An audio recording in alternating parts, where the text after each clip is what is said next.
2.5 lakh per month इस session का thumbnail आप लोगों ने पक्का देखा होगा। लेकिन क्या आप लोग जानते हैं कि आरबीआई ग्रेड बी ऑफिसर की जो नोटिफिकेशन आती है वहाँ पर जो मंथली सैलरी है वो लगभग 1,22,000 मैंशनड है, जिसको आप एनुअली अगर कैलकुलेट करेंगे तो लगभग 15 लाख के आसपास। तो ये जो 30 लाख का सीटीसी हम बार बार डिस्कस करते हैं, इसकी सच्चाई क्या है, वही डिस्कस करने के लिए हमारे साथ हैं Anchit sir. Sir welcome to the session. तो सर जो 2.5 लाख के जो हम फिगर देते हैं मंथली सैलरी का, क्या ये सच फिगर है? सर देखिए, जो नोटिफिकेशन में मेंशन्ड है 1,22,000 वो एक बेसिक सैलरी और कुछ स्टैंडर्ड अलाउंसेज हैं, जैसे कि learning allowance, grade allowance, special grade allowance, वो सब मिला के 1,22,000, जो कि आपने जैसे बताया 14-15 लाख बैठता है।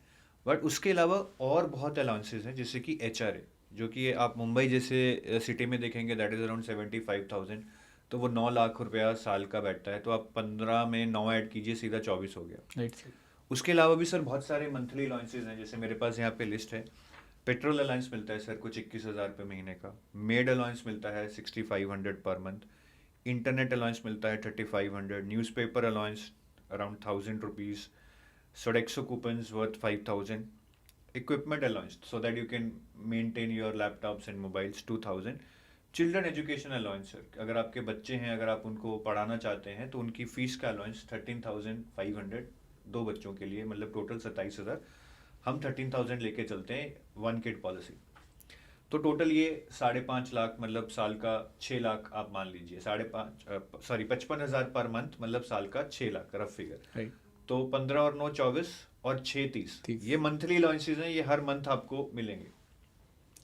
फिर कुछ ईयरली अलाउंसेज हैं सर, जैसे कि बुक ग्रांट अलाउंस है, ताकि आप अच्छी अच्छी बुक्स पढ़िए, वो कुछ 8,000 रुपया साल का है। फिर मेडिकल अलाउंस है, अगर आपको कोई दवाइयाँ वगैरह लेनी है, 13,000 रुपये महीने। ब्रीफ केस अलाउंस है, I don't know what the reason behind that कि आप ब्रीफ केस लेके ऑफिस नहीं जाते हैं, 9,500। फर्नीचर अलाउंस है, जो कि 3.25 लाख रुपये आपको मिलता है वंस इन 5 ईयर्स। तो ये ईयरली भी नहीं है, 5 साल में एक बार मिलता है। लेकिन 3.25 लाख डिवाइडेड बाई 5 में करूँ तो we can have an average of 65,000 per year. फिर लीव ट्रैवल जो आपको फेयर का मिलता है, वो भी अराउंड 1,25,000। अगर आप मैरिड हैं तो वो 2,50,000 हो जाएगा, आपकी स्पाउस का भी मिलेगा। पर हम एक ही का लेके चलते हैं 1,25,000। और ये अराउंड 2,30,000 बैठता है। तो 24 15 9 HRA 24, देन 6 जो मंथली अलाउंसेस थे 30 लाख, और ये 2,32,00,000 का कुछ CTC बैठता है। Again this is an approximate figure. तो ये 2.5 लाख रुपया जो CTC है, इस तरह से बनता है। तो सर आप ये कह रहे हैं कि 2.5 लाख का जो फिगर है वो सच है वो ना? बिल्कुल सच है सर। तो इसमें फिर कड़वा सच क्या है सर? सर कड़वा सच ये नहीं है कि जो RBI की सैलरी है उसमें CTC 2.5 लाख नहीं है। कड़वा सच ये है कि व्हाट पीपल बिलीव CTC को लेकर के, उनको लगता है कि CTC is something that I will get in my hand, this is something that will be given to me. It's not like that. CTC is cost to company. It includes your salary, your allowances and additional benefits if there are. मतलब ये मेरे account में नहीं आ रहे इतने पैसे? आपके account में नहीं आ रहे हैं सर, क्योंकि जैसे इसमें बहुत सारे अलाउंसेज हैं, शायद आपको मिले ही नहीं। स्पेक्टेकल अलाउंस, आप स्पेक्स ही नहीं पहनते तो आप कैसे मतलब करोगे? हालांकि आप लगा लो फर्जी स्पेक्स, आपके बच्चे ही नहीं है, बच्चे तो फर्जी नहीं बनाओगे, तो चिल्ड्रन एजुकेशन अलाउंस आप कहाँ से लाओगे? तो इस तरह के कुछ अलाउंसेज हैं, वो आपको मिलेंगे नहीं। फिर कुछ अलाउंसेज हैं जो हम बोल रहे हैं कि फर्नीचर अलाउंस 5 साल में एक बार मिलता है, तो वो आपकी सैलरी में हर महीने तो नहीं आ रहा है। बिल्कुल। तो इस तरह की कुछ चीज़ें हैं, और कुछ डिडक्शंस भी होती हैं सर। इनकम टैक्स कटेगा, NPS कटेगा।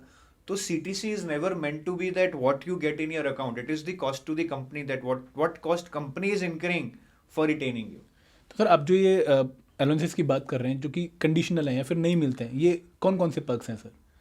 सर इसमें सबसे पहले तो यही 2 अलाउंसेज हैं। चिल्ड्रन अलाउंस, अगर आपके बच्चे नहीं हैं, मतलब चिल्ड्रन एजुकेशन अलाउंस है सर, चिल्ड्रन अलाउंस नहीं है, चिल्ड्रन एजुकेशन अलाउंस है।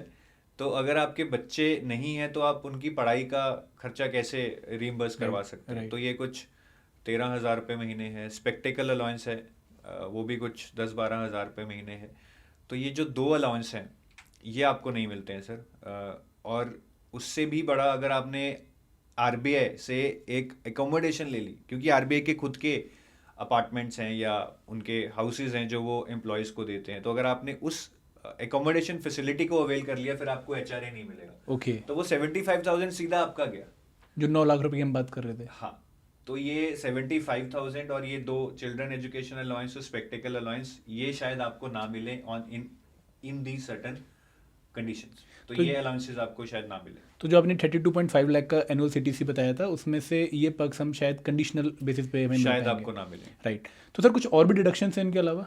बिल्कुल है सर। जैसे कि इनकम टैक्स एक मेजर डिडक्शन है 10 से 15,000 रुपये। अगर आप अच्छी टैक्स प्लानिंग कर लेंगे तो शायद 12, नहीं करेंगे तो शायद 18, हम 15,000 एवरेज लेके चलते हैं। तो इनकम टैक्स तो आपको देना ही पड़ेगा। फिर NPS sir, national pension scheme, तो उसमें भी आपका 10 से 12,000 जाएगा। पर वो तो सेविंग ही होगी एक तरह की। है सेविंग, लेकिन आपकी सैलरी से जब आपको अकाउंट में पैसे आएंगे तो आपको एकदम धक्का तो लग सकता है कि भैया 2.5 लाख से मैं कहाँ आ गया। तो sir finally in hand salary कितनी बनती है? तो सर इसके बहुत सारे मतलब पैरामीटर्स हैं जिसपे हम इफ्स एंड बट्स लगा के कैलकुलेट कर सकते हैं। तो सबसे पहले अगर हम 2.5 लाख का फिगर लेके चलें तो 2 चीज़ें तो हैं कि इनकम टैक्स और एनपीएस तो आपका कटेगा ही कटेगा। तो ये 25,000 तो आपका गया, मतलब आप 2.5 से सीधा 2.25 पे आ गए। अब आपने अगर एचआरए मतलब एकोमोडेशन ले ली है तो एचआरए नहीं मिलेगा, 75,000 और गया। सो उस केस में आप 2.25 से सीधा 1.5 पे आ गए। और अगर आपने एजुकेशन अलाउंस या फिर स्पेक्टिकल अलाउंस भी अवेल नहीं किया क्योंकि आप एलिजिबल नहीं हैं, तो सीधा आप वो 1.5 से 1.25 पे आ गए। तो वही नोटिफिकेशन वाला नंबर आ गया। हाँ, मतलब कह सकते हैं, बट ये चीज़ अलग है। आप 2.5 सीटीसी था, उसमें से कुछ डिडक्शंस हुए, कुछ अलाउंस आपको नहीं मिले, तो आप 1.25 पे आ गए। इसमें से भी कुछ ऐसे चीज़ें हैं जो आपको ईयरली मिलेंगी, शायद साल के एंड में मिलेंगी या 5 साल बाद मिलेंगी, जो तो ये फिगर शायद 1.25 से भी कम होगा। तो सर ये जो इतना सारा पैसा दिख रहा था एकदम गया कहाँ? हाँ, ये बात सही है कि ये पैसा गया कहाँ। 2.5 लाख से हम तो सीधा 1.25 लाख पे आ गए, उससे भी कम पे आ गए। तो देखिए, इसमें अगर हम कैटेगराइज करें तो बहुत क्लियरली मैंने आपको बताया है। सबसे पहले आपने टैक्स दिया, as a citizen of India you have to pay tax. उससे एक मेंटल पीस रहेगा, वो आपको देना ही पड़ेगा, सब लोग देते हैं। फिर आपने टैक्स देने के बाद आपका एनपीएस। तो एनपीएस जो आपका 12-15 हज़ार सेव हो रहा है वो तो आपकी सेविंग है ना। अगर आप सोचें, आप हर साल 15,000 सेव कर रहे हैं एनपीएस में, जिसका एवरेज रिटर्न 12% है। आप सोचिए हर महीने 15,000 और 12% रिटर्न है, तो 30 साल बाद जब आप रिटायर होंगे कितना पैसा होगा आपके पास? मतलब more than 5 crore I think. हाँ, तो 5-6 करोड़ आपकी सेविंग से आपको मिल रहा है एनपीएस से। तो आप उसको ऐसा तो मत बोलिए कि मेरी सैलरी में से चला गया। राइट। तो इसके अलावा आपको घर मिल गया, आपको एचआरए नहीं मिला लेकिन घर मिल गया। अब मुंबई जैसे सिटी में अगर आप पोस्टेड हैं, अगर आपको अपना घर मिल जाए उससे बड़ी चीज़ नहीं। सही बात है। फिर आपके बच्चों की एजुकेशन सिक्योर है। कल को अगर आपके बच्चे होते हैं, उनकी एजुकेशन का खर्चा आरबीआई आपको देगा एजुकेशन अलाउंस के रूप में। फिर आपकी हेल्थ इंश्योरेंस है, कभी आपका कुछ सर्जरी होता है, आपको कोई दिक्कत है, वो भी सही है। तो आपका हेल्थ सिक्योर है, बच्चों का एजुकेशन सिक्योर है, आपका घर सिक्योर है, आपकी सेविंग इस तरह से चल रही है कि आप 5 करोड़ का कॉर्पस इकट्ठा कर लेंगे। तो आई थिंक पैसा गया कहीं नहीं है, वो यूटिलाइज हो रहा है ऐसी चीज़ों में जो आपको चाहिए। उसके बाद भी आपको अगर 2.25 लाख रुपए इन हैंड मिल रहा है, I don't think it's a bad bet. Right. तो सर जो आपने अलाउंसेस मेंशन किए बहुत सारे, जो कि कहीं ना कहीं सीटीसी का पार्ट है, इनके अलावा भी कुछ एक्स्ट्रा पर्क्स हैं जो मिलते हैं आरबीआई? हाँ, कुछ ऐसे पर्क्स हैं जिनको हम मोनेटाइज नहीं कर सकते, मतलब मनी की टर्म्स में मेजर नहीं कर सकते। इंटेंजिबल टाइप के। इंटेंजिबल, जैसे इसमें सबसे पहला पर्क है सर आपका जिम फैसिलिटीज़ या स्पोर्ट्स फैसिलिटीज़। फिर सब्सिडाइज फूड भी मिलता है, बहुत सस्ते रेटों पे आरबीआई में कैंटीन्स में सब्सिडाइज फूड मिलता है। तो वो भी एक अच्छी बात है, अगर आप घर से खाना नहीं लेके जाते हैं तो वहाँ सस्ते में आप खाना खा सकते हैं। और एक बहुत बड़ा पर्क है सर कि यहाँ पे आरबीआई में एक स्कीम रहती है, golden jubilee scholarship programme. Okay. तो इस स्कीम के अंतर्गत people who get selected in foreign universities, top 100 universities like Kellogg, Stanford, अगर आप वहाँ पे सेलेक्ट होते हैं, so there is a option कि आरबीआई आपकी एजुकेशन स्पॉन्सर कर दे up to $70,000, which is like 60-70 crore, 60-70 lakh. Great sir. तो इतना पैसा आपकी एजुकेशन के लिए अगर आरबीआई आपको दे दे, इससे बड़ा पर्क क्या हो सकता है। हालांकि इसमें 3 साल का बॉन्ड रहता है और इसमें सिलेक्शन होना भी बहुत मुश्किल है। सबसे पहले तो आपको टॉप 100 यूनिवर्सिटीज में एडमिशन को क्रैक करना पड़ेगा, उसके बाद आपको आरबीआई में इस स्कॉलरशिप के लिए अप्लाई करना पड़ेगा। तो यहाँ पे भी अगर 15 लोग क्रैक करते हैं टॉप 100 यूनिवर्सिटीज को, 15 लोग अप्लाई करते हैं, तो उसमें से शायद 6 या 7 ही सेलेक्ट होंगे। ऐसा नहीं है कि जिसने भी क्रैक कर लिया सबको ये स्कॉलरशिप मिल जाएगी। राइट। अच्छे पर्क्स हैं वैसे, एक्स्ट्रा पर्क्स भी मतलब। बिल्कुल है सर गाड़ी मिलती है? You mean official car? Yes yes. नहीं सर, आप अपनी कार तो ज़रूर अफोर्ड कर पाएंगे लेकिन आरबीआई में ग्रेड बी लेवल पे गाड़ी नहीं मिलती है, ऊपर जाके शायद डी या ई लेवल पे गाड़ी मिलनी शुरू हो जाती है। सर एक ऑफ द रिकॉर्ड क्वेश्चन पूछना चाहूँगा कि कोई एक्स्ट्रा इनकम भी हो सकती है आरबीआई ग्रेड बी ऑफिसर की? सर मुझे नहीं पता आप किस इंटेंट से क्वेश्चन पूछ रहे हैं, but to be specific, under the table there is no option. It's a very clean organisation. I would say it's an organisation with the utmost integrity. तो यहाँ पे ऐसा कुछ नहीं है. बट हाँ, कुछ डिपार्टमेंट्स हैं जहाँ पे आरबीआई खुद आपको लीगली एक्स्ट्रा इनकम प्रोवाइड करता है because of your working schedule. उसमें सबसे पहला है sir department of supervision. Department of supervision में आप दूसरे बैंक्स में जाकर ऑडिट्स करते हैं. तो मल्टीपल डेज का ये प्रोसेस होता है. ऑडिट के लिए आपको मुंबई से या आप किसी भी ऐसे ऑफिस जहाँ भी में आपकी पोस्टिंग है वहाँ से कहीं बाहर जाना वहाँ पड़ता से है. बाहर जाना पड़ेगा. तो उसमें आपको ट्रैवल अलाउंस मिलेगा, जैसे कि अराउंड 20 रुपीज़ पर किलोमीटर. तो अगर आप अपनी गाड़ी से जा रहे हैं, यू माइट हैव टू पे 7-8 रुपीज़ पर किलोमीटर. तो बाकी आपकी सेविंग है. फिर स्टे अलाउंस मिलता है. अगर आप होटल ले रहे हैं तो मतलब आप ले ना लें, आपको स्टे अलाउंस मिलेगा, या फिर आरबीआई आपको एक अच्छा 4 to 5 स्टार होटल प्रोवाइड करेगा. हार्डशिप अलाउंस मिलता है because you are living away from your family for multiple days. मतलब घर वालों से दूर रहने के लिए अलाउंस मिल रहा है. तो काफी को तो शायद ये अच्छा भी लगे कि घर से Right, दूर रह right, के ऐश भी हो रही है और हार्डशिप अलाउंस बिल्कुल. भी मिल रहा है. तो इस तरह से ऑडिट वाले प्रोफाइल में काफी एक्स्ट्रा इनकम हो जाती है. फिर एक डिपार्टमेंट ऑफ करेंसी है सर, जिसमें आपको करेंसी चेस्ट मेंटेन करनी पड़ती है. अब करेंसी चेस्ट में क्या होता है कि काफ़ी जगह का पैसा इकट्ठा होकर जमा होता है. सो करेंसी चेस्ट में ट्रक्स आते हैं रात को, सुबह जल्दी.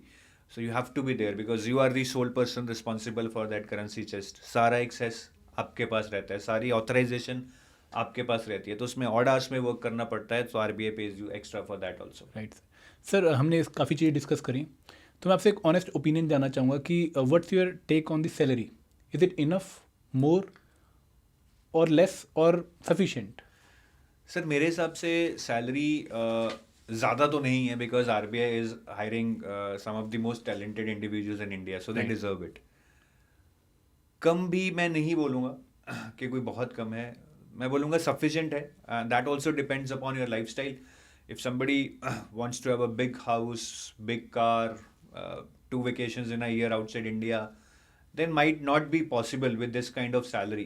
But if you are the one who are from a middle class, wants to lead a healthy life, maybe one vacation outside India in 2-3 years, maybe one weekend where you spend lavishly on movie and dining out, then this salary would be good. But I think the main point that I want to raise here is not about कि salary कम है ज़्यादा है. That depends upon individual lifestyle. पर मुझे लगता है कि RBI जैसा ऑर्गेनाइजेशन जिसका इतना ज़्यादा प्रॉफिट है सर. डू यू नो कि आरबीआई का लास्ट फाइनेंशियल ईयर में, I mean last recorded profit कितना था एक साल में? 1000 करोड़ 2000 करोड़ 87,000 करोड़ सर. 87,000 करोड़. मैं उसके सोर्सेज में नहीं जाऊंगा कि आरबीआई का 87,000 करोड़ प्रॉफिट कहाँ से आया. बट 87,000 करोड़ प्रॉफिट होना, तो आप इमेजिन कीजिए, जस्ट हाइपोथेटिकल फिगर दे रहा हूँ. 87,000 करोड़ को अगर आप 20,000 एम्प्लॉयज़ में बांटें, एज्यूमिंग 20,000 एम्प्लॉयज़ हैं, इससे भी कम है वैसे, तो वो 4-4 करोड़ रुपया सारे एम्प्लॉयज़ को मिलेगा. बट ये पैसा उनका नहीं है, ये पैसा पब्लिक का है. पब्लिक के वेलफेयर में ही यूज़ होना चाहिए because RBI is kind of government body, government के बिहाफ पे काम कर रही है. तो पैसा पब्लिक का है, पब्लिक के वेलफेयर के लिए यूज़ होना चाहिए, इसलिए गवर्नमेंट को डिविडेंड दिया जाता है. बट स्टिल आई फील के सैलरी थोड़ी सी ज़्यादा देनी चाहिए because you are so profitable and you are hiring one of the best talents in the country. और यहाँ पे सर थोड़ा ऑफ द रिकॉर्ड बात करूँगा कि it's a very clean organization. Right. So people here do not come to earn from some other means, which might be the motivation in some other profiles. Now, where we compare RBI with say UPSC or somebody else. I'm not saying that वहाँ पे कुछ extra मिलता है. वहाँ पे कुछ लोग कर रहे हैं, काफी लोग ऑनेस्ट हैं, कुछ लोग करते होंगे, but there is no option here. Right. Maybe at other places you have the option. Here there is no option. कोई डिस्क्रिप्शन नहीं है कहीं भी ना. And you are hiring one of the best talents who is competing with them also, who are preparing for such jobs. तो मेरे हिसाब से थोड़ी सैलरी ज़्यादा होनी चाहिए, थोड़ा मोटिवेशन ज़्यादा मिलना चाहिए. And I think they need good people because you are the central bank of India. सिर्फ शक्तिकांत दास या कोई 4-5 बंदे नहीं चला सकते हैं. उसके लिए ग्रास रूट्स लेवल पे टैलेंट को रिटेन करना, अच्छा टैलेंट लाना बहुत ज़रूरी है. Exactly sir. ये तो हमने बात करी इनकम की, तो आपके अकॉर्डिंग एक आरबीआई ग्रेड बी ऑफिसर जो है वो एवरेज कितना सेव कर लेता है? सर अगेन ये बहुत ही सब्जेक्टिव क्वेश्चन है. सेविंग वही डिपेंड करेगी, आप वेकेशंस कर रहे हैं, बाहर खाना खा रहे हैं, बड़ी गाड़ी ले ली है. एवरेज सर एक जनरल केस लेके क्या क्या घंटा सेव होगा. लेकिन अगर आपका एक फाइनेंशियल माइंडसेट है तो आप सेव कर सकते हैं. तो मैं अपने एक स्टूडेंट का एग्जांपल लूँगा, हालांकि वो अकेले नहीं, उनकी वाइफ भी अर्न करती हैं, उनकी वाइफ एक रिसर्च इंस्टीट्यूट में है, सो दोनों मिला के कुछ 3-3.25 लाख उनको इन हैंड आता है मंथली दोनों को। जैसे 1.5 लाख एक को आ गया, 1.5 लाख एक को आ गया, दोनों को मिला के 3.25 लाख रुपए इन हैंड आता है। उनका 1 लाख रुपए खर्चा है सर, बाकी 2.25 lakh they are saving in SIPs, okay SIP mutual funds. तो ये उनका मानना है, और ये हमारे फिगर्स भी बोलते हैं कि 2.25 लाख रुपया अगर आप सिप में लगाएंगे और अगर आप 7 साल के लिए लगाएंगे तो after 7 years your corpus would be around 3 crores and he wants to retire with it after 7 years। Earnings काफ़ी अच्छी हो जाएंगे कि 3 करोड़ की अगर आपका कॉर्पस बन गया, आप उसकी FD कराइए, 21 लाख रुपया आपको मिल रहा है, आपकी सैलरी आ रही है ऑलमोस्ट एक बंदे की, तो आप आराम से रिटायर हो सकते हैं। You can pursue your own interest. बिल्कुल सर। ठीक है, तो ये ऑल डिपेंड करता है कि आप कितने फाइनेंशियली वाइज हैं, आप कैसा पैसा खर्चते हैं। अब मैं जिसकी बात बता रहा हूँ उन्होंने अभी तक गाड़ी नहीं ली है। अब कुछ लोग बोलेंगे क्या फायदा है इसी जिंदगी का, RBI में होकर इतना अच्छा कमा कर भी ये गाड़ी नहीं अभी लिए enjoy नहीं कर रहे हो, ये स्कूटी पे घूमते हैं। तो ये है, ये ट्रेंड है। I know one person in Mumbai also, he earns very well, he travels through local train. आप बोलेंगे कि यार मुंबई में सारे लोकल ट्रेन से ट्रैवल करते हैं, बट उन्होंने गाड़ी रखी ही नहीं हुई है even to go on weekends और समथिंग, दे आर सेविंग। तो ऐसे बहुत सारे लोग हैं जो सेव करते करते they reach that place where they have a good corpus and they can then start pursuing their own activities.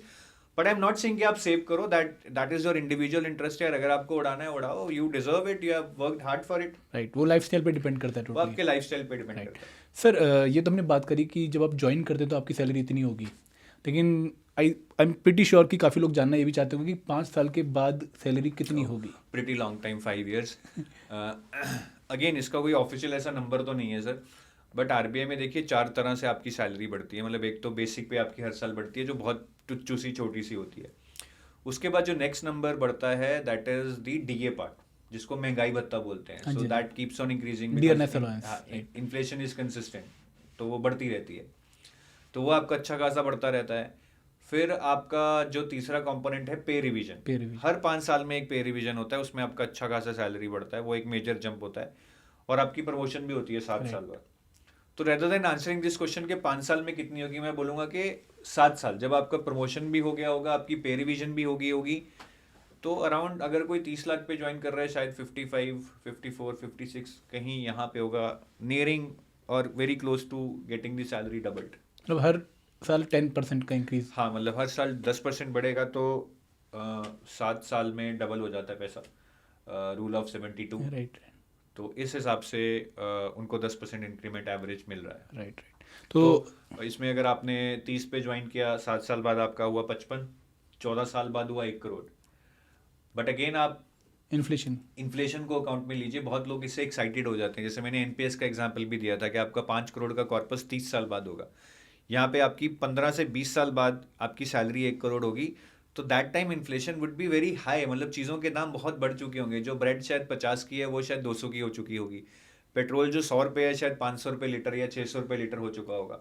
तो आप उस 1 करोड़ को आज की डेट में वही मानिए, मैं तो बोलूँगा कि 1 करोड़ आपकी सैलरी है अगर साल की, तो उसको मैं आज की डेट में तो वही 25-30 लाख ही मानूंगा। मतलब बराबर ही चल रहा है। बट हाँ, आप अपनी सैलरी इन्फ्लेशन से इंक्रीज करेंगे क्योंकि वो तो RBI के हाथ में है, बट जो आप सेविंग्स करेंगे वो अगर इन्फ्लेशन को बीट करें, जैसे मैंने बताया कि अगर आप वो 2 लाख रुपया महीना सेव कर रहे हैं हस्बैंड वाइफ मिलकर, तो 35 से 40 करोड़ का कॉर्पस उनका बन सकता है आफ्टर 30 years। हालांकि वो 7 साल टारगेट कर रहे हैं, 7 साल में 3 crore, after 30 years it would be 35 crore. तो वो 35 करोड़ आज की डेट में कम से कम 5 से 6 करोड़ होगा। बहुत 5 से 6 करोड़ आज की डेट में बहुत बड़ा अमाउंट है। राइट, तो आपकी सेविंग्स अगर इन्फ्लेशन को बीट करते रहें तो वहां से एक बहुत अच्छा कॉर्पस आ सकता है। राइट। तो दोस्तों आई थिंक हमने काफ़ी डिस्कस कर लिया है, एंड इस सेशन के एंड में मैं यही कहना चाहूँगा कि जो हमारा सेशन का थंबनेल था 2.5 लाख रुपए पर महीने, वो शायद वैलिड नंबर है। नो डाउट नोटिफिकेशन में 1,22,000 जो है मेंशन किया हुआ है, लेकिन वो इन हैंड सैलरी है। बहुत सारे ऐसे अलाउंसेस हैं, बहुत सारी ऐसी चीज़ें हैं जो आपको कहीं ना कहीं सेविंग की फॉर्म में मिल रही हैं, तो आपको डिसअर्टन नहीं होना। और सबसे बड़ी बात यह है कि सैलरी इनफ है या नहीं है वो एक अलग क्वेश्चन है, बट आप एक ऐसे ऑर्गेनाइजेशन के साथ काम करें जिसकी इंटीग्रिटी अटमोस्ट है, जिसमें आप एक बहुत ही प्राउड पोजीशन पे हैं और आप एक बहुत रिस्पेक्ट अर्न करते हैं। आप किसी को बताते हैं कि मैं RBI ग्रेड बी में मैनेजर पोस्ट पे हूँ, तो salary is just a number. I know it is very important, but it is just a number. जो रिस्पेक्ट आपको मिल रही है वो अटमोस्ट है, and enjoy that respect, and you have to work hard to earn that respect. Thank you very much.